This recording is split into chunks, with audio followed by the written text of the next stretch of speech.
नागनाथची एकादशी होती, पुत्रदा एकादशी, अशा एकादशींची नावं येतं. तर द्वार्थी एकादशी आल्यावर भागवती एकादशी वारकऱ्यांनी दुसऱ्या दिवशी धरावी, तिला पर्व काळ असतो असा शास्त्राचा निर्णय. काय त्यांचा महिमा वर्णो वारंवार, हरे भक्त थोर भूमंडळे. निळोबाराय म्हणतात की या संतांचा महिमा मी किती वर्णन करू, काय टोके संतांच्या बाबतीत. मुद्द्यावर येतो. वेळेत कीर्तन सोडू, कारण माणसं फार जेवायचे, 4-5 वाजेपर्यंत पंक्ती होत राहतील. काय शक्ती आहे संतांच्या जीवनात, अधिकार किती मोठा आहे संतांचा. या मारुतीरायाचा अधिकार किती मोठा आहे, एका प्रसंगात तुमच्या पुढे मांडतो. पुणे परिसरामध्ये लोहगाव नावाचं गाव आहे. श्रीमंत श्री जगद्गुरु तुकोबाराय देहूतले मालक लोहगावला फार कीर्तनाला जायचे. संत कवी ज्यांनी 350 पेक्षा जास्त ग्रंथ लिहिले असे महान कवी महिपती महाराज यांनी गोड सासक एक चरित्र केलं. त्या चरित्रातला एक मुद्दा तुमच्या पुढे मांडतो. ह्या लोहगावच्या सानिध्यात असलेले एक गाव किंवा ते लोहगाव, त्या लोहगावात तुकोबाराय महिना थांबायचे. सात्विक सदाचारी पुण्यशील माणसं होती त्या काळात. तुकोबाराय निघत असताना एका बाईनं तुकोबारायचं दर्शन घेतलं. काय त्यांचा महिमा सांगतोय. का निळोबाराय म्हणतात संतांचा महिमा, तुमच्या आमचे महिमे कोणी वर्णन करू शकत नाही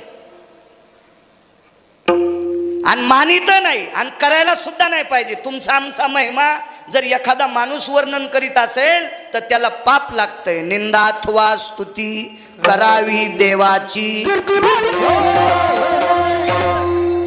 निंदा अथवा स्तुती करावी देवाची. सज्जनांनो, वर्णन करायचं असेल तर संतांचं करा, देवाचं करा. माणसात काय योग्यता असते. इतराची स्तुती आम्हा ब्रह्महत्या. तुमची आमची स्तुती करणं, चोंभाळणं म्हणजे ब्रह्महत्येचं पातक लागतंय. महिमा निळोबाराय संतांचा सांगतात. सामान्य स्त्री आहे, गरीब स्त्री आहे, कुलाने ब्राह्मण कुळातली आहे, भूदेवांच्या कुळातली माऊली, सात्विक सदाचारी पुण्यशील माऊली. काय त्यांचा महिमा सांगतोय. पण परिस्थिती अत्यंत गरीब, खूप गरिबी परिस्थिती होती. तुकोबाराय निघाले. लोक बोळून वाटे लावण्यासाठी माणसं बरेच चावडीपर्यंत आली. त्या बाईनं तुकोबारायकडे बघितलं, धावत गेली आणि त्या म्हाताऱ्या स्त्रीने तुकोबारायच्या चरणावर साष्टांग प्रणिपात केला. तुकोबाराय होते ते काय माझ्यासारखा महाराज नव्हता. 400-500 रुपये टाकले म्हणजे कुठले येते विचारणारा पायावर, आणि रुपया नाही द्याला की मग विचारित नाही. ते का असे होते. तुकोबाराय होते. सोने रुपया महामृत्तिके समान, माणिक पाषाण खडे जैसे. सोन्याला रुपयाला चांदीला मातीसारखं समजणारी माणसं, सामान्य माणसं, सज्जन माणसांना किंमत देणारी ही अधिकारी संत तुकोबाराय होते. ते तेव्हाला एक सांगू का, क्षेत्र कुठलंही असू द्या, ज्याला ज्या क्षेत्रात मोठं व्हायचं त्यांनी सर्वसामान्यांचे आशीर्वाद घ्यायचे असतात. बोबडीकर आपले वाकडेकर वाघीकर दादा,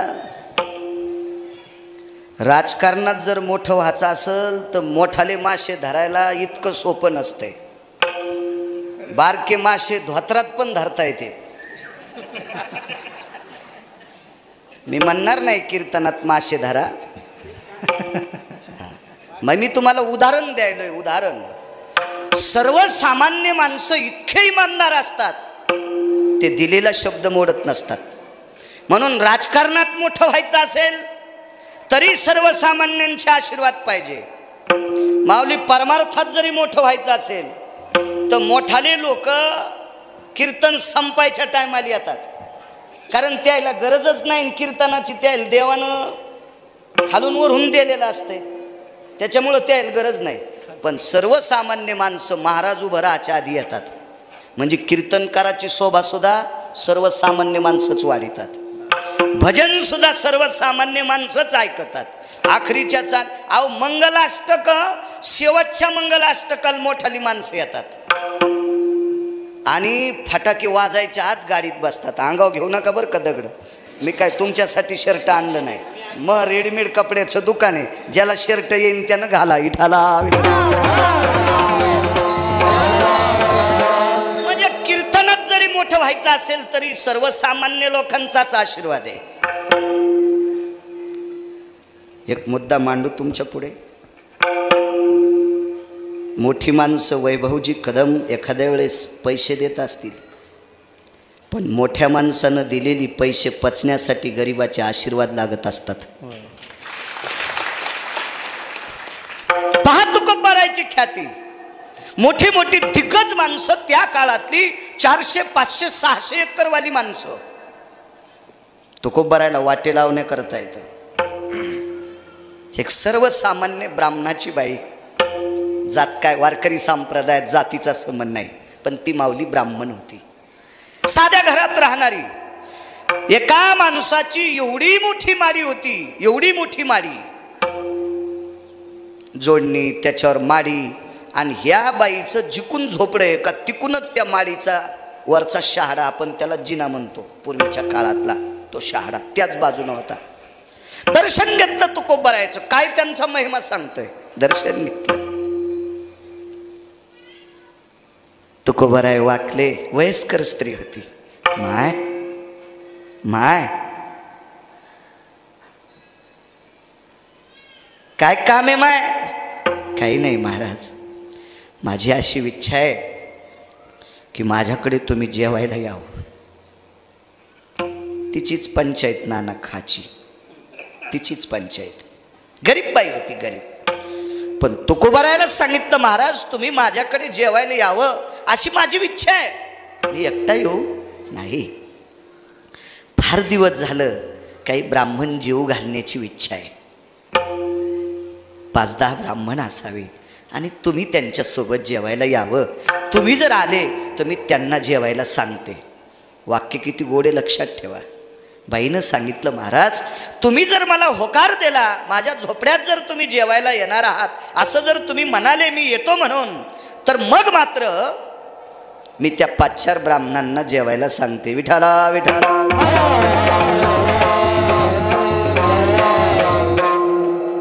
ते तुकोबाराय होते.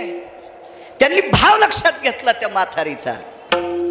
ते चेहरा पाहिला, त्या अंगावरचं लुगडं पाहिलं, ती परिस्थिती लक्षात आली की बाई गरीब असावी. कुठं घरे माय? तिथूनच दाखिलं. ते झोपडं माझं आहे त्या माडीच्या बाजूला, ते माझं आहे झोपडं. वा, येतो माय. कधी येऊ? मी निरोप देते, मग या. निरोप का द्यायचा होता? कारण 10-15 माणसं जेवाय पुरता शिदा जमा करायचा होता. संत कविराज महिपती महाराज वर्णन करतात, त्या बाईनं मजुरी केली. वाक्य मोठ्या लोकांचं ग्राह्य असते. मी जर म्हणलं असतं त्या बाईनं मजुरी केली तर लोकांनी मानलं नसतं. महिपती महाराज सांगतात. कोण महिपती महाराज? महिपती महाराज पांडुरंगाच्या वारीला चालले, विटेवरच्या मालकाच्या वारीला चालले. शेवटचा काळ होता, चालता येत नव्हतं म्हणून घोड्यावर बसून चालले, तर घोड्याहून निष्ठले आणि पाय मोडल्या गेले. धाकट्या वारीला विटेवरचे मालक महिपती महाराजांच्या भेटीला तिथे येतात. त्या व्यक्तीचं नाव आहे महिपती. आणि ते म्हणतात त्या बाईनं मजुरी केली. गिरगावकर नाही, मजुरी केली.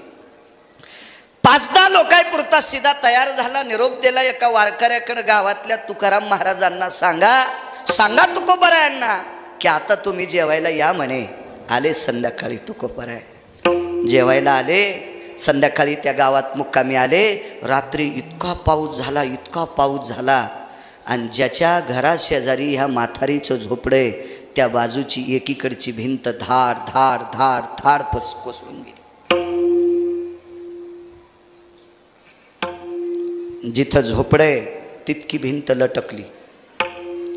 दगडाची भिंत, पाषाणाची भिंत लटकली. म्हातारीनं सगळा शिदा जमा केला. तुकाराम महाराज येणार आहे, त्याच्याकरता आदल्या दिवशी काय जेवढी जवळची ब्राह्मण असतील 5-10 तेवढ्यांना आमंत्रण दिलं त्या म्हातारीनं. 4-2 जवळची माणसं आली, पाहतात तर भिंत लटकलेली आहे, वापस गेली. तुकोबरायने एक जणाला विचारलं, का जाता वापस? काय म्हणे, जेवायला सांगितलंय तुम्हाला आम्हाला, आणि ही भिंत आता लटकली, ही जर आपल्या अंगावर पडली तर आपलं जेवण नाही. आजच्या तिथीला पुढच्या वर्षी आपलं श्राद्ध करावं लागेल, आणि कशाला खायचं हिच्या घरी, कशाला थांबायचं, काय आपल्या घरच्या भाकरी उडाल्यात का? तुकाराम महाराज म्हणले, भिंत जरी लटकली असली तरी स्वयंपाक तर म्हातारी मधात करायच लागली, करू लागली, ती मधात स्वयंपाक करू लागली. म्हातारीला या गोष्टीचं काही भान नाही. ती इतकी आनंदी होती, इतकी आनंदी होती की माझ्याकडं तुकोबराय जेवायला यायलेत, आणि त्या निमित्तानं माझ्याकडं 5-10 ब्राह्मण जेवायला येतात. याचा आनंद तिचा आकाशात मावत नव्हता. त्याच्यामुळे तिला ते काही वाटतच नव्हतं. आता ही भिंत काय लटकली का, ही पडेल का, मी मरेल का, हे लोक आपल्याकडे कसे येतील. स्वयंपाक आटपला तिचा. मंदिराकडे आली, पण ते तुकोबरायनं थांबवल्यामुळं सगळी ती ब्राह्मण मंदिरात थांबलेली होती. आणि तिथे आल्याच्या नंतर गावातल्या प्रतिष्ठित लोकांनी सांगितलं, बाई आता तुम्ही एक काम करा, हा स्वयंपाक लवकर बाहेर काढा, आपण मंदिरामध्ये पंगती बसू. तिच्या घरात एक छोटंसं देवघर होतं. त्या म्हातारीनं सांगितलं, ऐका ना, मी कुलदैवताला नाही उठवीत, माझ्या कुलदैवताच्या पुढे हे श्रीमंत श्री जगद्गुरु तुकोबराय जेवावे असा माझा निष्ठेचा भाव आहे, आणि ते जर माझ्या नशिबात नसेल तर हे शक्य होणार नाही. तुकोबरायनं सांगितलं, अगं आजीबाई तू काही घाबरू नकोस, मंदिरात नाही, आम्ही तुझ्या घरीच जेवू. तुकोबराय मंदिरामध्ये इना अडकवला, पडशी अडकवली, आणि त्या म्हातारीच्या झोपड्याकडे तुकोबराय निघाले. तुकोबरायांना वाटत होतं मालकांना देहूतल्या ही पाठीमागची सगळी माणसं आपल्या मागे येतील. पोतड्याची चवाळे आसनपट्ट्या केलेल्या होत्या, सगळ्यांना एक पोतऱ्याच्या बोंद्र्याच्या आसनपट्ट्या बसायला टाकल्या होत्या. 1-2 उदबत्त्या लावलेल्या होत्या, पात्र टाकलेली होती, केळीची पात्र. अधिक मासामध्ये केळीच्या पात्रावर आणि पळसाच्या पानाच्या पंत्रावळीवर जेवलं पाहिजे. पुण्य किती लागल हा भाग सोडून द्या, आयुर्वेद सांगते. पळसाच्या पानावर जेवल्याच्या नंतर गरम भात त्याच्यावर पडला, गरम पोळी त्याच्यावर पडली, वरणाचा गरम द्रोण त्याच्यावर जर टेकला गेला तर पळसाचं पान काळपट पडत असते, आणि त्याच्या शिरातला जो रस असतो का तो अन्नात उतरत असतो, आणि अन्नात तो रस उतरल्याच्या नंतर पोटातले 19 आजार नाहीसे होतात. पलशास पात्रेषु भोक्तव्या अन्नपूर्णास्तते वचम उदर शूळ निवारण हितार्थायाम नैवम गिरगावकर लिखितम. हे काय गिरगावकरांना लिहिलं नाही. म्हणून माऊली जुनी माणसं वेडी नव्हती, वेडी नव्हती. काही पंगत असेल, काही असेल, लग्न कार्य असेल तर 8-8 दिवसानं पळसाच्या पानाच्या पंत्रावळ्या लावायला भावकीची ज्येष्ठ माणसं येत होती. म्हणून अधिक मासामध्ये, श्रावण मासामध्ये, मार्गशीर्ष महिन्यामध्ये केळीच्या आणि पळसाच्या पानाच्या पंत्रावळी जेवल्यावर अधिक पुण्य लाभत असतं. हा धर्मसिद्धांत पुराणात आला. चला, त्याच्या अजून काही बऱ्याच गोष्टीत, पण मला हे मांडायचे. तुकोबराय मध्ये गेले, बसले. मधात झोपडं होतं कुठंतरी, एका काडीला तिने मस्ती अडकवली, पाय धुवून तिथे बसले आणि आवाज दिला, अरे ब्राह्मण बोलवा मंदिरातले. बाहेर उभे, भिंत लटकलेली आहे, चळचळ कापायले. तुकोबरायला नाही म्हणावत, भीती वाटती, आणि मध्ये जावं तर मरणाची शक्यता. आणि पाऊस नेमकाच सुरू झाला, आता जसा सुरू झाला तसा. सगळ्याच्या लक्षात आलं, खड्यान खडा निष्ठाला, आणि या सगळ्या मोठमोठ्याल्या शिळा फाडी आपल्या अंगावर पडणार, आपण मरून जाणार. तुकोबरायने सांगितलं, अरे काय काळजी करता, काय काळजी करता रे.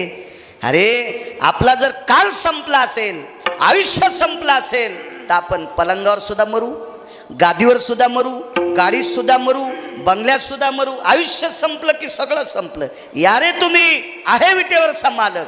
येत नव्हते. तुकोबरायने आग्रह केला, त्यावेळेला सगळी जण मध्ये आली. म्हातारीने विचारलं, आमंत्रण दिलं त्यावेळेला तुम्ही सर्वजण हो म्हणालात आणि आता आलात सुद्धा आणि घरात का येत नव्हतात? त्याच्यातला एक जवळचा नातेवाईक होता म्हातारीचा. त्या नातेवाईकानं सांगितलं, आजीबाई मधात न येण्याचं एकमेव कारण जरा तुमच्या झोपड्याच्या बाहेर जाऊन पाहता का? म्हातारीनं झोपड्याच्या बाहेर येऊन बघितलं तर भिंत लटकलेली होती. तिची पूर्णी निष्ठून गेलेली होती. जिनच्या पॅन्टीवाल्याला पूर्णी कळायची नाही, जुन्या लोकांना कळती, मध्ये भरलेली पूर्णी ती निसटलेली होती. म्हातारी मधात आली आणि तुकोबाराच्या पायावर डोकं ठेवलं. महाराज, नियम नाही सिद्धीस गेला तरी चालेल, माझ्या घरी अन्नदान नाही झालं तरी चालेल, पण माझ्या घरात वारकरी आणि ब्राह्मण याची हत्या होऊ नये. आपण निघा. अन्नदान न झाल्याचं पाप लागलं तरी चालेल, पण माझ्या घरात तुम्हा कोणाला विजा होता कामा नये. तुकोबारायने खांद्यावरच्या उपरण्याने म्हातारीचे डोळे पुसले. सांगितलं, बाई मा इटेवरचा मालक आहे, तू काही काळजी करू नकोस, वाढ स्वयंपाक. वाटला, पंगती झाल्या. काय श्लोक असतील तिथं? आपण पंक्तीत म्हणतो असे श्लोक असतील का ते? लाल दोऱ्याचं काढीन पाणी, तुला टांगीन बेंडकुळीवाणी. असे श्लोक म्हणणाऱ्याला यम इतका हानीन, इतका हानीन, इतका हानीन की इंचभर जागा ठेवणार नाही लाल करायची. त्या बापाची जागिरी आहे का सुंबळ्या काही श्लोक म्हणतो? अलकाटा मूर्खा, काही श्लोक नाही म्हणायला पाहिजे. राम लक्ष्मण हे दोघे बंधू, जेवाया बसले दही भात लिंबू. किती नालायकपण आहे. दही भात खात असते, पण दही आणि भात याच्यावर लिंबू. धोत्रावर इन केल्यासारखं होईल ना हे. किती मूर्खपणा आहे श्लोक म्हणणाऱ्याचा. जेवाया बसले दही भात लिंबू. इथपर्यंत जाऊ द्या, आकलीचा कांदा त्याचा घसरला असेल, पण त्याच्या पुढचं वाक्य किती घाण आहे बघा. जेवता जेवता अपमान झाला, ताटात उंदीर रिकामी जागा करून गेला. हलकटपणा किती आहे बघा. राम आणि लक्ष्मण, राम आहे पंढरपुरातले मालक आणि लक्ष्मण कोण आहेत? शेष. शेष आहेत शेष. मग शेष कोणाचा बॉस आहे? सगळ्या नागायचा सरपायचा बॉस आहे. आणि मग सगळ्या सरपायचा बॉस शेष, आणि त्याच्या ताटात उंदरानं लगी करायला काय त्याची मायेली आहे का उंदराची हिंमत? हे श्लोक म्हणणारं मला वाटतंय जास्त गांजा उडून आलेला असा. विठाला विठाला.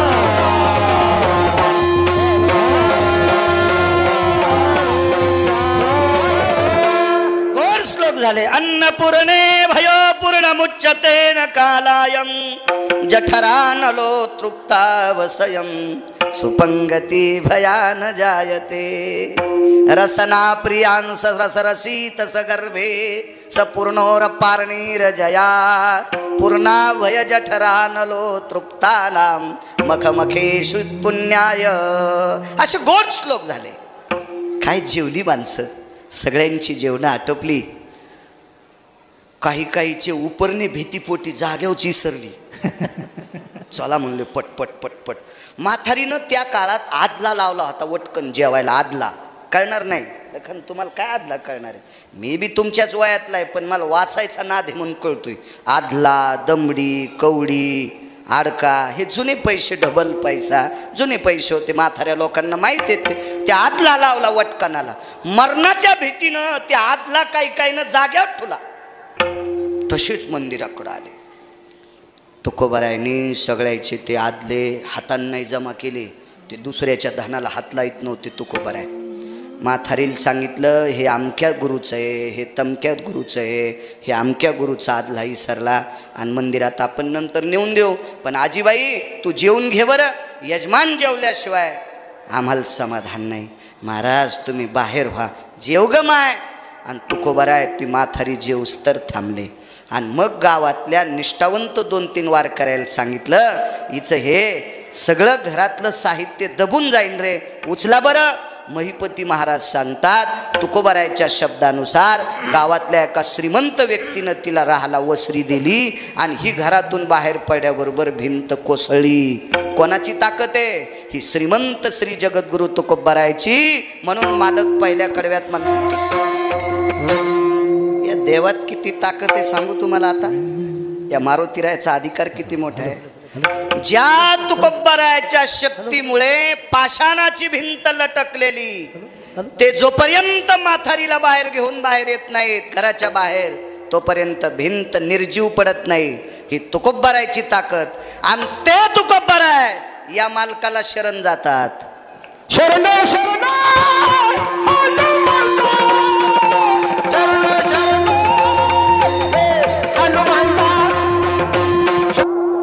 कडव्याला जी शब्द लावत जा. शरण शरण जी हनुमंता. कल्पना करा, एवढी व्याप्ती तुकोबारायची आणि ते तुकोबाराय देहूतले मालक मारुतीरायाला नमस्कार करतात. त्या अर्थी अधिकार किती मोठा आहे बघा. या संन्यासी लोकांचा अधिकार किती मोठा असतो. पुन्हा एक उदाहरण ऐका, वेळेत सोडतो, 1 मिनिट तुमचा घेणार नाही. गरुडध्वज नावाचा राजा आहे, फार मोठा राजा. त्या राजाच्या मुलाचं नाव आहे शंखवेन. अधिकार संपन्न राजा. मुलीचं नाव आहे कुसुमावती. असे नाव ठुज्जा लेकरायचे. नातू झाल्यावर नाच झाल्यावर जिलाबी वाटायला आणि पेढे वाटायला दम नाही, आणि नाव ठेवायला ज्याला अक्कल नाही त्याला विचारून ठेवतात. ज्याला कवडीची माया भाषेत सांगायचं म्हणजे जे सकाळी पाणी नेत नाही त्याला म्हणतात नाव काय ठेवू. त्याला आकलीचा कांदा आहे का, त्याला विचारून नाव ठेवत असतात का मूर्खायला. गरुडध्वज नावाचा राजा, शंखवेन नावाचा पुत्र, कुसुमावती नावाची मुलगी. हिचं लग्न झालं आनंद नावाच्या सत्पुरुषाशी. तो फार सात्विक होता. मला फक्त महिमा सांगायचा संतांचा. पण काय होतंय, वापशाल रान असावा, पाच शेवटीलेली असावा, नाना येठण चांगला असावा, आऊत माऱ्यात असावा, बैल चांगले असावा, आऊत हाणायला उलास येतो. कधी कधी असं श्रोते गोड आहेत आपल्या परिसरातले, सात्विक सदाचारी श्रोते आहेत, आनंद वाटतो. हा आनंद नावाचा पुत्र एका विद्वान माणसाचा होता. त्याचा बाप इतका विद्वान होता, नाव सांगत नाही, घरी गेल्या बघा, मोठाले मोबाईल आहेत तुमच्याकडे. इतका बाप विद्वान, पण पोरग थोडं बुद्धीनं कमी होतं. तर बापानं विचार केला आपला अपमान होईल म्हणून पोराला घरातून काढून दिलं. इतका नालायक बाप. त्याचा काय दोष आहे ते मतिमंद जन्माला येणं. अहो, अपत्य कर्महीन जन्माला येत असतात ते त्याच्या मायबापाचं पाप असतंय. विठाला विठाला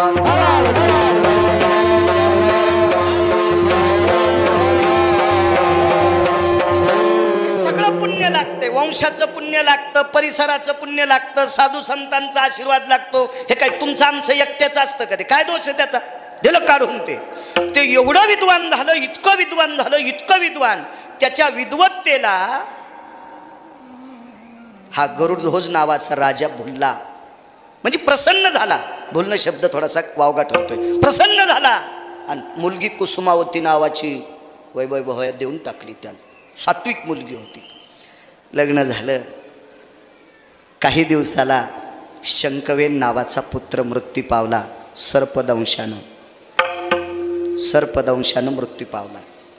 या संन्यासी लोकात ताकद किती याच्यावर सांगतोय. मारुतीरायासारखे लोक किती अधिकारी असतात याच्यावर सांगतोय. आपण जिथं गेलो का त्या त्या ठिकाणच्या वैभवावर वक्त्यानं बोललं पाहिजे. ही वारकरी संप्रदायाची परंपरा.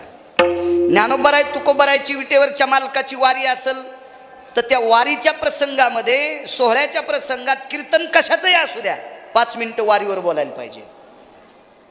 एखाद्या महात्म्याचा समाधी सोहळा असेल, आता नामदेवरायाचा समाधी सोहळा झाला, सद्गुरू सावता महाराजांचा समाधी सोहळा झाला, असे जे ज्या ज्या काळामध्ये त्या 15 दिवसात एखाद्या संतांचे समाधी सोहळे आले की कीर्तन वर्ष श्राद्धाचं जरी असलं तर 5-10 मिनिटं त्या साधूवर बोललं पाहिजे, समय जाणा ही आपल्या संप्रदायाचा नियम आहे. मग आपण मारुतीरायाच्या दरबारात कीर्तन करतो त्यांच्याविषयी आपण बोलायला पाहिजे. वक्ता जर त्या समयाला धरून कीर्तन करीत नसल तर समजायचंय आढाव कापसाचं झाड आहे, खताच्या ढिगावर उगलेलं. विठाला विठाला.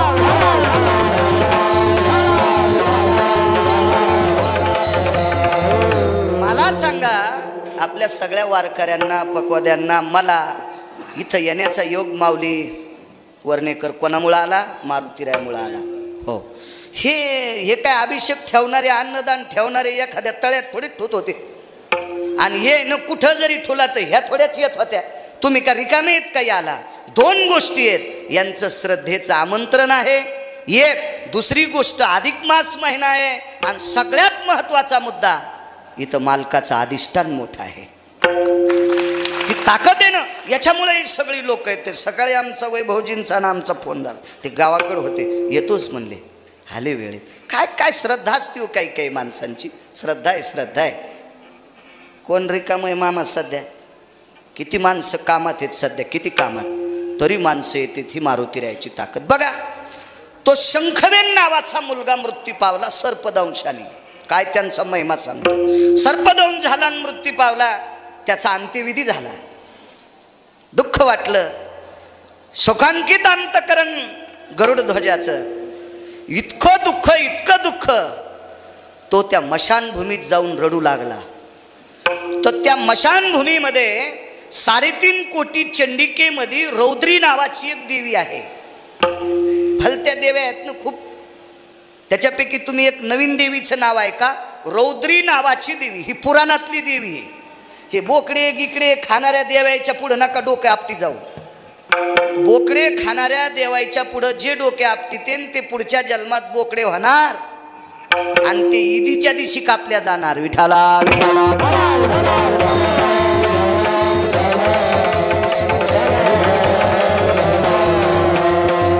अरे ज्ञानोबराय तुकोबरायने सांगितलेले देव मानायचे. शेंदरी हेंदरी ओ न पूजी भूते केते. जे आपल्या पोटा करता भीक मागायले ते भीक मागे देव तुमचं काय नीट करणार आहेत. विठाला विठाला.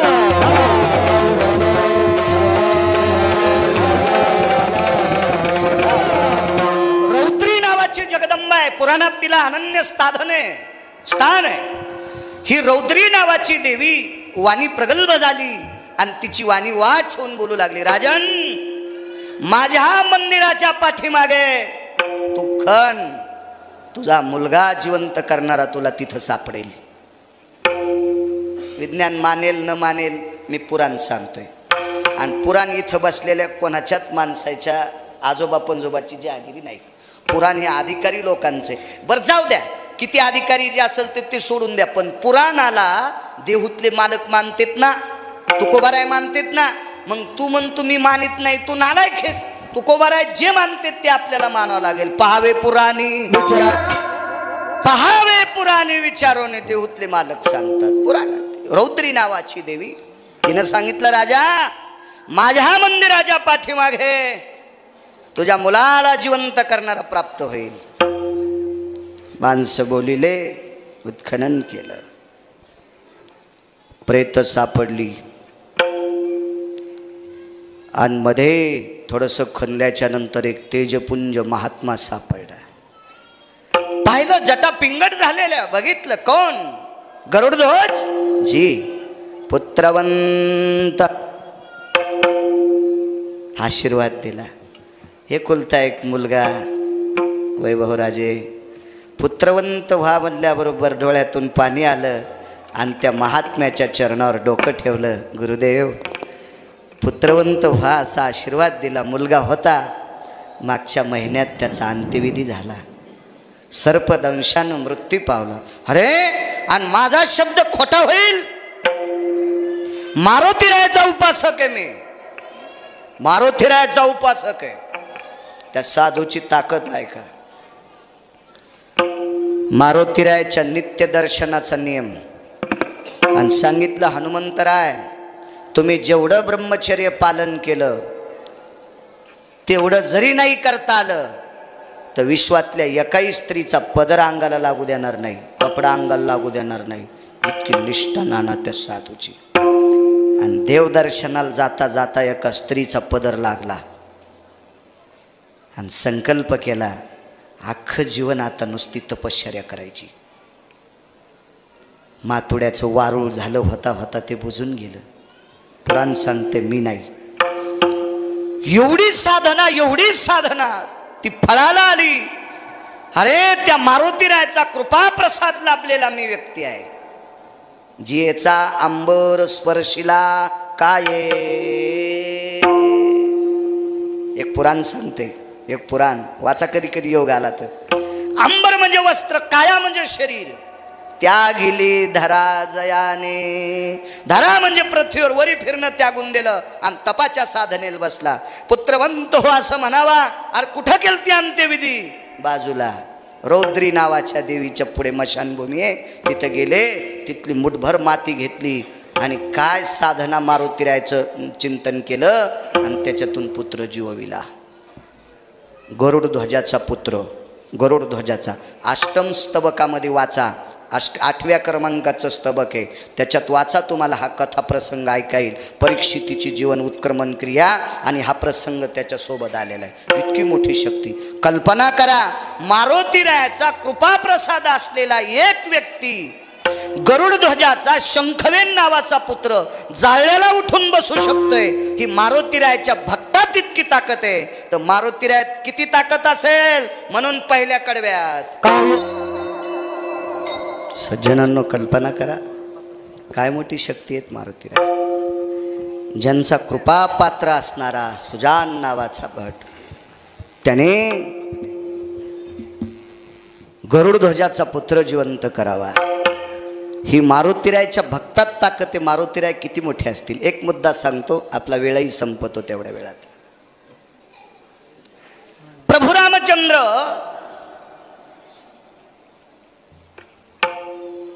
कुंभकर्णासोबत युद्ध करू लागले आणि कुंभकर्णासोबत युद्ध करत असताना इतके प्रभू रामचंद्र जर्जर झाले. खरं तर कुंभकर्णाने टाकलेली अस्त्र शस्त्र प्रभू रामचंद्रांनी ती फेटाळली, ती ताडण केली, ती लोटली, पण विजा झाल्या अंगाला, थोड्या थोड्या विजा झाल्या प्रभू रामचंद्राच्या अंगाला. पण प्रभू रामचंद्राने जेवढी अस्त्र शस्त्र टाकली, उदबत्तीची काडी टोचल्या इतकं पण कुंभकर्णाला त्रास झाला नाही. त्याला घाम नाही, तो दमला नाही, त्याचा श्वासोश्वास रोखला नाही, काहीच नाही. प्रभू रामचंद्र विचार करत होते, आतापर्यंत इथे चाललेल्या या समुद्राच्या तीरावरच्या युद्धावर आपण अमाप प्रयत्न करून कितीतरी राक्षस मारली, हे बेट चाल दमत पण नाही. काय मदोन्मस्त आहे, मस्ताडलेलं आहे. काय भयावह शक्ती, किती भयंकर भीषण शक्ती याच्यात, काय ताकद आहे याच्याकडे, हे बेटा ऐकत नाही आपल्याला. थकले प्रभू रामचंद्र. आणि युद्ध त्या दिवशी सूर्यास्ताला जायच्या वेळेला युद्धाला पूर्णविराम असतो. अशा वेळेला भगवंताला वाटलं, आजच्या तिथीला, आजच्या दिवशी आपण सूर्यवंशात असताना सूर्याच्या प्रकाशाच्या सानिध्यात आपल्याला हार पत्करावं लागती. याचं दुःख पंढरपुरातल्या मालकाला 7व्या अवतारात प्रभू रामचंद्राला झालं. दुःख ठराविक जाग्यावर सांगता येते. तुम्हाला लय नाद असतो कुठेही दुःख सांगायचा, नका सांग जाऊ, काय फायदा नसतो. ज्या बाईला कवडीची अक्कल नाही तिच्यापाशी काऊन तुम्ही पसाभर पाणी डोळ्याचं गाळीता. तितकं जर महादेवापाशी गाळलं, तितकं पांडुरंगापाशी गाळलं, जगदंबेपाशी गाळलं, फोटो एखा तुळशीपाशी डोळ्यातलं पाणी गाळलं तर त्या प्रसन्न होत्या. ह्या येडपट बाईला दुःख सांगून, काही एक बाई, एक सून अशा बाईला दुःख सांगून आली, बाई काकू मै सासू मला लयच त्रास द्याली बाई, कसं जगावं कळणं. आणि तिला सांगायली, हिनं तिन्ही सुना फुकून द्याल त्या. जिनं जित्या तिन्ही सुना फुकून दिल्या, तू कशाला सांगायली मंजुळा तिला, पाप लागन तुला. विनोद नाही. माझं मत आहे दुःख त्या व्यक्तीला सांगा जो आपलं दुःख निवारण देवा सांगू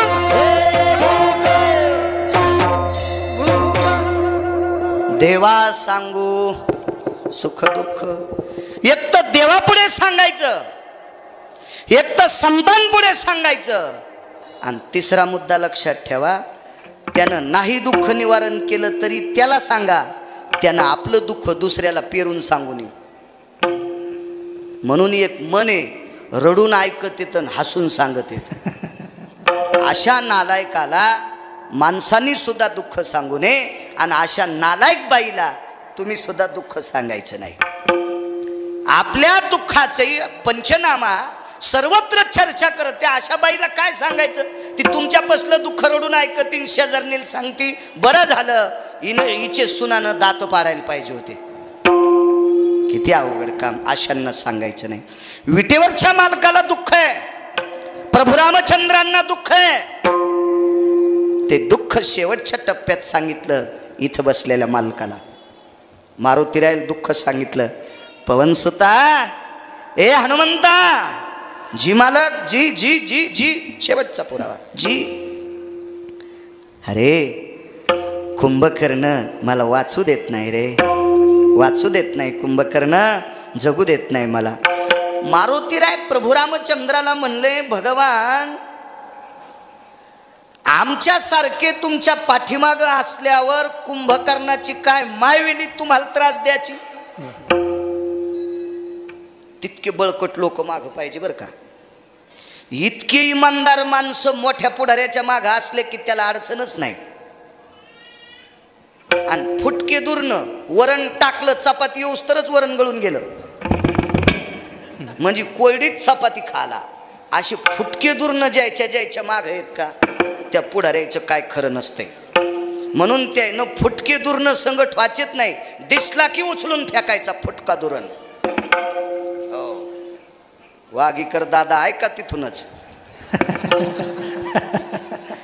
तेव्हा पळसाचा असू कशाचा असू दुरण, पण फुटका नसला पाहिजे.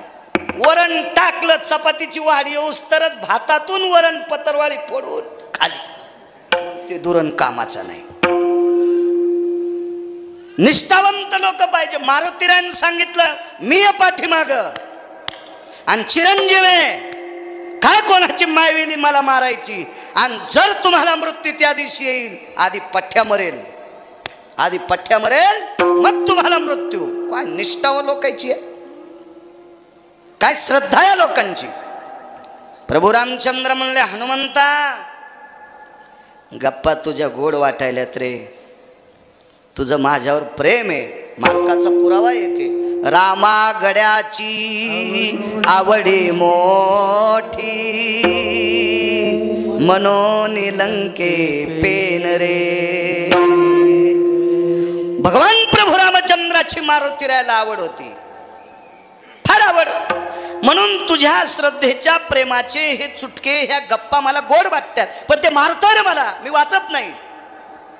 सर्व अंग स्वेदे भिजिले, स्वेद म्हणजे घाम, सगळं अंग घामाने भिजलंय, आणि तू काय गप्पा मारतो? ऐका म्हणे प्रभू, किती वेळ बाजू आहे अस्तमानाला? तास सवा तास. थोडस दम धरा म्हणे, मी पाहतो त्याची सोय. आणि मग इथे बसलेले मालक, हे मालक एका बाईकडे गेले, जाऊनही संन्याशानं बाईकडं, पण गेले एका बाईकडं. ती बाई होती सटवी. सटवी कोण असते माहिती का? बायकांना माहीत असतंय सटवी. पाचवीच्या दिवशी सटवीचे चित्र काढीत असते, हळद कालितेत, आणि एका सटवीचे वरी पाय, एका सटवीचं खाली डोसकं, असे चित्र काढतात का नाही? मी काय बाळातीन झालो नाही, पण मला वाचून सांगायचा नाद आहे. विठाला विठाला.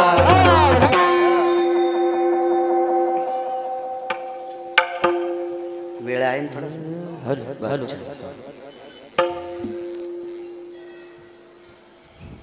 मारुतीराय एका स्त्रीकडे गेले, शेवटचा पुरावा, वेळ घेणार नाही जास्त.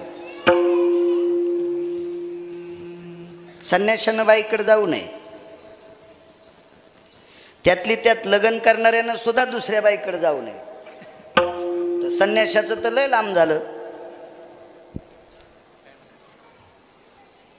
सटवीकडे गेले, 7 सटव्या आता. बायकांना माहीत असावं 2-3 सटव्यांची नावं. आपण एखाद्या नालायकपणा केल्यावर तिला म्हणतो काय त्या सटवीच्या नादी लागलं. यायला सटव्या नसतात म्हणे, सटव्या त्या असतात. माणसाचं भविष्य लिहिणारी सटवी साहेब, राक्षसाचं भविष्य लिहिणारी सटवी. मारुती राय त्या सटवीकडे गेले की ती राक्षसाचं भविष्य लिहित होती. काय त्यांचा महिमा सांगतोय, शेवटचा पुरावा. दर्शन घेतलं तिचं. गरज किती खाली वाकवते पहा माणसाला. मारुती राय विश्वातला 1 नंबरचा महात्मा, 1 नंबरचा महात्मा. मगाशी तुम्हाला एक वर्णन ऐकलं ना तुम्ही गरुड ध्वजाचं. मारुती रायाची भक्ती करणाऱ्या व्यक्तीला दर्शन घेता घेता पदर लागला एका बाईचा, तर त्यानं खड्ड्यात तपश्चर्या केली. खड्ड्यात पदर लागला. तर ज्यानं लग्न नाही केलं त्याला साबणाची आडूटाईच कशी पाहता येईल. त्या बायकायला तर कपडेच नसतात. माझ्याकडे काही मोठा मोबाईल नाही, पण कोणाच्या घरी लवकर गेल्यावर टी व्ही पाहायला भेटते ना, ते तिथं त्या ॲडव्हर्टाईज पाहायला भेटतात. किती घाण आहे ते लक्षात घ्या बरं. नुसता तो पदराचा स्पर्श झाला तर खड्ड्यात तपश्चर्या. तर मारुतीराय किती टोकाचे असतील. पण एका सटवीचं दर्शन घेतलंय. दर दर दर दर घाम आला त्या सटवीला. तिला घाम येण्याचं कारण एकमेव होतं साहेब. सटवी ज्याच्या भाकरी खात होती त्या मालकाचं नाव होतं रावण, जगातला 1 नंबरचा श्रीमंत. तुकोबारायन ज्याच्या संपत्तीचं वर्णन केलं 1. आणि दुसरी गोष्ट 6 गुंडातला 1 नंबरचा गुंड. रावणासारखा गुंड कोणीच नव्हता. 6च गुंड वाचण्यात आले माझ्या, त्याच्यापैकी 1 नंबरला रावण होता. श्रीमंतीच्या बाबतीत पाषाण परीस भूमी जाबुनंद, वंशाचा संबंध धातयाचा, डायरेक्ट ब्रह्मदेवाशी संबंध होता. दुसरी श्रीमंती सांगू का साध्या भाषेत. रावणाच्या पूर्वेकडचं कंपाऊंड, गावकोस कळणार नाही, कंपाऊंड सांगतो. हे कंपाऊंड भांबळे साहेब त्याच्यातला 1.5 फूट कोपरा जर कोरला तर 35 बारे आमदार होता येते. गळ्यात शपथ, मी काय खोटं सांगत नाही. मला सगळं राजकारण कळते, फक्त पडायचं नाही. कारण सांगतो, 269 किलोमीटर लांबीचं भिताड. मी काय गांजा वडीत नाही, मी वाचून सांगतोय. आतापर्यंत एकही गोष्ट पुराणातली कोणाचं ऐकून सांगत नाही. ऐकिलं 6च लोकांचं, त्याच्यापैकी माधव महाराज मगर, सूरज खेडकर. विठाला विठाला. 269 किलोमीटर लांबीची भिंत, 11.5 फूट उंच आणि 4.5 फूट रुंद. तर 4.5 फूट रुंद आणि 11.5 फूट उंच, तितकाच जर 1.5 फुटाचा कोपरा काढला तर एकाही माणसाला रुपया द्यायचा नाही. तालुक्यातल्या प्रत्येक बाईला नेकलेस द्यायचा. त्यानं किती येड्यावानी करू द्या, ती अशी शेंडीच पिळी ती मुकाट्या बास. हळदीच्या अंगापासून आले तर फुटका मनी केला नाहीस, त्या बॉनं नेकलेस द्याला. हे बटन दाब, दाब हे बटन दाब. कशा हसत्यात बघा. मी हे रामायणातलं सांगायलो. द्वारकाबाई, सखूबाई, वत्साबाई, अंतिकाबाई, मंजुळाबाई, आताच नाही सांगायलो. इतका मोठा श्रीमंत रावण साहेब. आणि तेवढ्या मोठ्या श्रीमंत रावणा सटवीला घाम का आला. मारुतीरायन पाय पडल्या की एवढा मोठा श्रीमंत रावण, पण त्याच्या दाढीन मिछ्या इथं बसलेल्या मालकांना जाळल्या. हनुमंत महाबळी, हनुमंत महाबळी, दाढी रावणाची जाळी. एक पुन्हा एक पुरावा आहे. येणे जाळी येली लंका, धन्य धन्य म्हणे तुका. देहूतले मालक म्हणतात त्या नालायकाची नगरी जाळून टाकली. ती ताकद मारुतीरायाची. ती सटवी थरथर थरथर घामाला महादर्शन घेते. काय काम, काही नाही बाई. एक बोलू का, रावणाचं भविष्य तूच लिहिलंस का. हो म्हणे, मीच लिहिलं, मीच लिहिलं, मीच लिहिलं.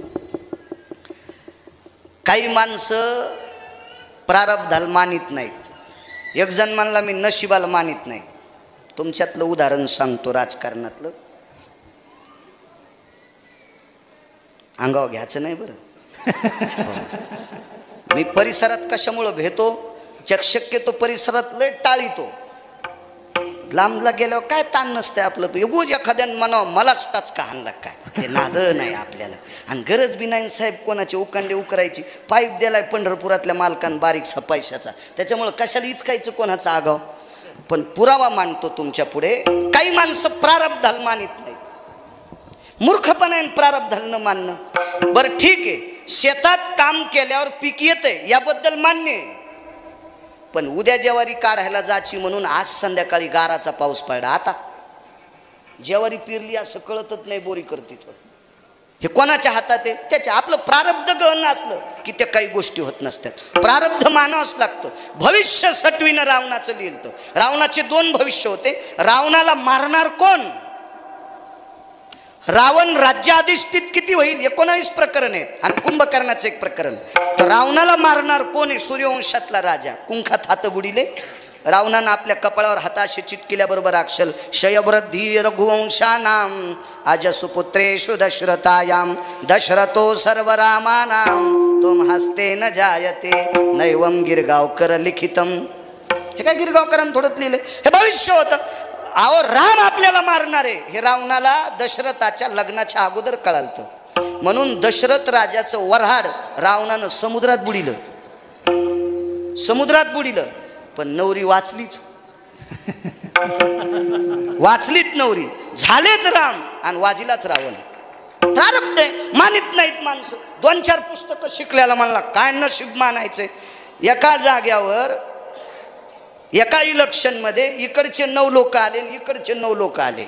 18चं मतदान होतं. ते 18 मेंबर असतील ना. मग या एक गटातले 9 आले ह्या गटातले 9 आले. आता सभापती कोणाचा करायचा? रुपयाच्या हातात. असंच असतं ना साहेब.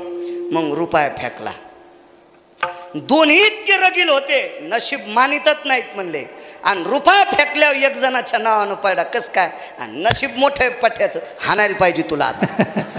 आता कस काय नशीब मानतो? मानावंच लागते. प्रारब्धाचे ललाटीचे लिहिले नपुषे काही केले. प्रारब्ध आहे. मला तुम्ही 2 कोटी दिले यरी म्हणालो बरं मी. हो.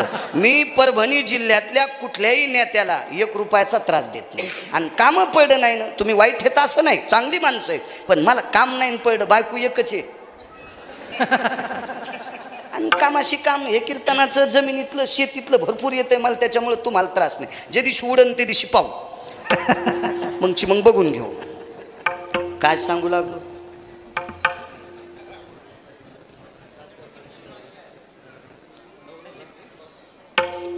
हा नशीब.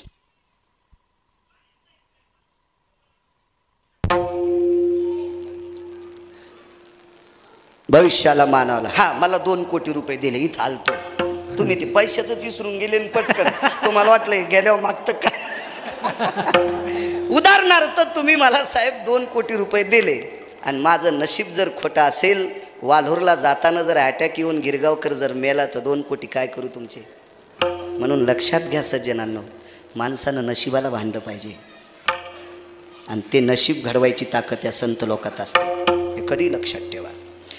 भविष्य सटवीला विचारलं, कुंभकर्णाचं भाकीत सांगशील? सांगितलं. ते 6 महिने झोपतोय, इतकं खातोय, असं. मारुतीराय म्हणले गर्दा इचकू नकोस, मुद्द्याचं सांग. तो कशानं मरतू? ती म्हणली बाई रावण आम्हाला भाकरी खालतून त्याच्या विरोधात कसं? आगाऊच धंदा झाला ना. गाडीत त्याच्या बसायचं, मतदान तुम्हाला कसं काय आणायचं? असं चुकीचं होणार नाही म्हणले रावण. मारुतीराय म्हणले मुकाट्यात सांग, मी काय बाई मारीत नाही, पण तू घर फुकून दिल्याशिवाय राहणार नाही. हे लक्षात ठेव. तुझ्या मालकाच्या दाढी मिशा जाळल्या, तुला फुकायला किती वेळ लागन? रोकडे ते मारुतीराय होते. मारुतीराय बाई लटलट हल्लीन म्हणली त्याला मरण एका गोष्टीने, पण मी कानात सांगते. मारुतीराय म्हणले तू जर संन्याशाच्या कानात बोललीस तर बाकीचे लोक म्हणतील मारुतीरायच्या कानात एक बाई बोलत होती. माणसं लय आगाव येत ना. माणसं म्हणजे साहेब या आग्या मावळाच्या माश्या आहेत. आग्या मावळाच्या माश्या. ज्यानं धुपण आणलं का त्याला कांदा काढू देतात. धुपण गौरीचं त्याला कांदा काढू देतात आणि गण लावणार फिरणं की त्याला डसत्यात. तर तसे माणसं आहेत. काय चर्चा करतील त्याचा मेळच नाही ना. मारुतीराय म्हणले कानागिनात काय नाही, लिहून दे. ती म्हणली मला लिहिता येत नाही. मग भविष्य कसं लिहितीस? ते मारुतीराय आहेत ना, बुद्धिमत्तान वरिष्ठ. लिह म्हणे. लिहून दिली, चिठ्ठी वाचिली, आले वापस. 15-20 मिनिटं शिल्लक होते सूर्य मावळायला. काय त्यांचा महिमा सांगतोय. मारुतीराय प्रभू रामचंद्राच्या पाठीमागे उभे आहेत. बोलण्यात वेळ घालायचा नव्हता. मारुतीरायचा प्रभू रामचंद्राचा प्राण कंठाला आलता. इथं तात्काळ कुंभकर्ण प्रभू रामचंद्राचा शेवट करीत होता.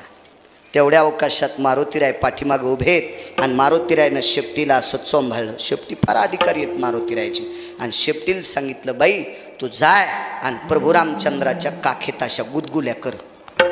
तर शेपटी मारुतीरायला म्हणली, रात्रंदिवस तुम्ही ज्या देवाचं नाव घेता त्याची चेष्टा कशी करता येईल? मारुतीराय म्हणले, त्याला वाचिण्यासाठी चेष्टा करायची. डॉक्टरनं एखादी जागा ऑपरेट केली म्हणजे चिरली, त्याचा काही दोष असतो का? त्याच्यातला आजार बाहेर काढण्यासाठी डॉक्टरनं ते ऑपरेट केलंय, ऑपरेशन केलंय, त्याचा काही विरोध थोडाच आहे. त्याला काही द्वेष म्हणत असतात का? त्याला म्हणतात का डॉक्टरनं मोहपोट कापलं? अरे ते कापल्यामुळेच वाचलास, मोठा गोळा निघला ना तुझ्या पोटात. तसं शेपटीला मारुतीरायनं सांगितलं, भगवान प्रभू रामचंद्राची चेष्टा करावी ही माझ्या रक्तात नाहीये, पण हे काम केल्याशिवाय मालक वाचत नाही, तुला गुदगुल्या करावं लागतात. आणि मग तिनं असं आधार माधार गुदगुल्या केल्या. तिला वाटलं प्रभू रामचंद्रानं झटका दिला तर शेपूट तुटन, आणि शेपूट तुटली तर हे बिना शेपटीचं होईल. एकदा झालंय रामेश्वरला, तो प्रसंग वेगळा. म्हणून ती शेपटी आधार माधार असं करायची. प्रभू रामचंद्रानं 2-3 बारे असं, पण मागं पाहत नव्हते ना. मागं बघावं तर ते मारतंय. युद्धात नियम असतात. मारुतीरायन तिला दटीलं, नीट कर ना गुदगुल्या. जास्त गुदगुल्या केल्याबरोबर प्रभू रामचंद्र संदेशी मागं पाहिले. कोण आहे रे, कोण आहे म्हणून पाठीमागं पाहिलं की मारुतीराय दिसले. आणि भगवंतानं सांगितलं, हनुमंता तू एवढा विचित्रपणा करावा असं मला वाटत नव्हतं, तू असा विचित्र वागशील असं मला वाटत नव्हतं, शेवटी तुम्ही वानरच. मारुतीरायने सांगितलं, प्रभू आम्ही किती विचित्र आहेत हे नंतर ठरवा, पण एकदा तिकडं बघा बरं. वापस बघितलं तर साहेब कुंभकर्ण मरून पडला होता. आणि मग प्रभू रामचंद्राच्या डोळ्यातून पाणी आलं आणि विचारलं, हनुमंता तू कसं मारलंस रे त्याला? गेल्या 4 दिवसापासून युद्ध करतोय ते बेट मरत नाही मला, आणि तू मारलंच कसं? तर मारुतीरायने सांगितलं, मी नाही मारलं, तुम्हीच मारलं. काय वेड्यासारखा बोलतो म्हणे, गुदगुल्या काय करतो मला, ते तिकडं मारतोस काय, आणि माझं मोठेपण काय गातो? ऐका ना म्हणे प्रभू, त्याला वरदान असं होतं, जोपर्यंत विरोधकाची पाठ पाहत नाही तोपर्यंत ते मरत नाही. सटवीचं वरदान होतं चौधरी साहेब, जोपर्यंत विरोधकाची पाठ पाहत नाही तोपर्यंत कुंभकर्ण मरत नाही. आणि सूर्यवंशातले लोक पाठ दाखीत नव्हते, गुदगुल्याच्या निमित्तानं वापस फिरले आणि पाठ बघितली, आणि मग कुंभकर्ण मारला गेला. शक्ती कोणाची सज्जनांनो? या मारुतीरायाची. म्हणून माऊली पहिल्या कडव्यात म्हणतात, ही ताकद मारुतीरायांची. जर मारुतीराय त्या सटवीकडे गेले नसते तर कुंभकर्ण मृत्यू पावला नसता. हा महिमा आहे संतांचा. म्हणून काय त्यांचा महिमा वर्णो वारंवार, हरिभक्त थोर भूमंडळी. 5 ते 10 मिनिटात पूर्ण विराम करू. या लोकात ताकद किती मोठी असते संतात. निळोबाराय तुकोबारायांचे निष्ठावंत भक्त खासदार साहेब, फार निष्ठावंत भक्त.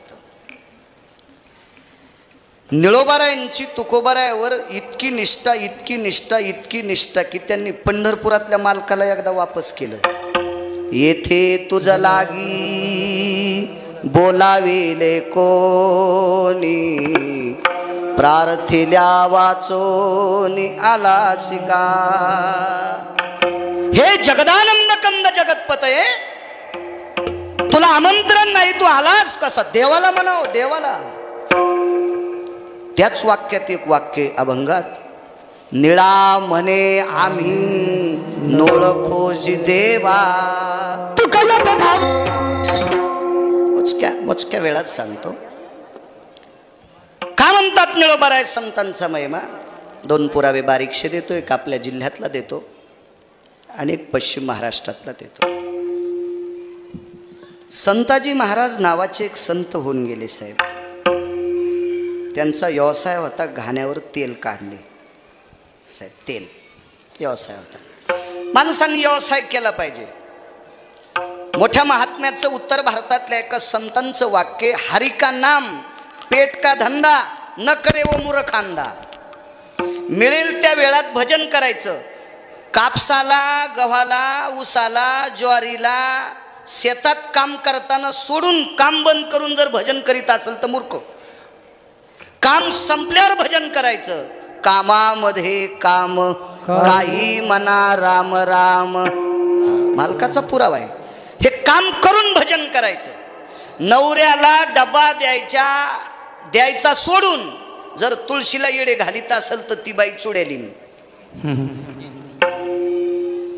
नवऱ्याला जर डब्बा त्याला ऑफिसला जायचं असेल, राजकीय क्षेत्रातला असेल, तो शैक्षणिक क्षेत्रातला असेल, व्यापार क्षेत्रातला असेल साहेब, किंवा भजने असेल, कीर्तनकार असेल, नवऱ्याला गडबडीत निघायचं आणि त्याला डब्बा द्यायचं सोडून ती म्हणली जरासं थांबा, नाही तर तिकडं डबरोट्या खा, मी तुळशील पाणी घालायले. तू तुळशील पाणी नाही घातलंस, तू ह्यातून शेपुडीत काही फरकच नाही. तुळशीला लुचलंच समजायचं. मी साध्या भाषेत सांगतो, त्याचा पुरावा आहे. भरतारे वचम भोक्तव्या यतम यत परमार्थो निपुनस्थितो कामिनी अजायाम भयस्थिता नैवम गांजा कसम लिखितम. मालकाच्या पोटाची व्यवस्था न करता जास्त तुळशीला येडे घालती ती आजा म्हणजे शेळी आहे. मालकाचा पुरावा आहे. गिरगाव करम नैवम लिखितम, आपलं लिहिणं नाही. सगळ्यात मोठा परमार्थ, बाईनं आपल्या नवऱ्याची सेवा करायची.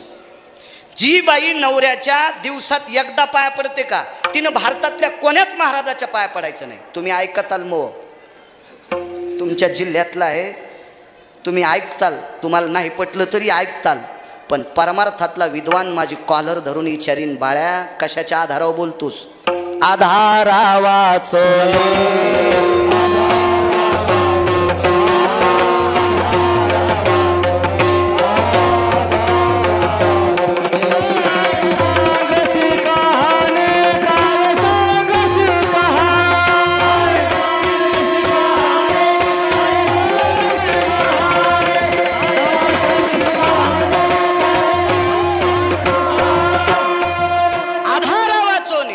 वारकरी संप्रदायातल्या वक्त्याने पुराणाचा आधार नसताना बोलणं म्हणजे गाईचं मांस खाल्ले इतकं पाप लागतंय. गौ मासां भक्षन्ति पातकास्तितोयो अभद्रम उवाच वक्तव्यम पुराणम नैवम आश्रिताः.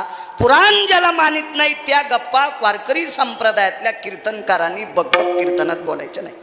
बाईचा सर्वात मोठा देव आपला पती.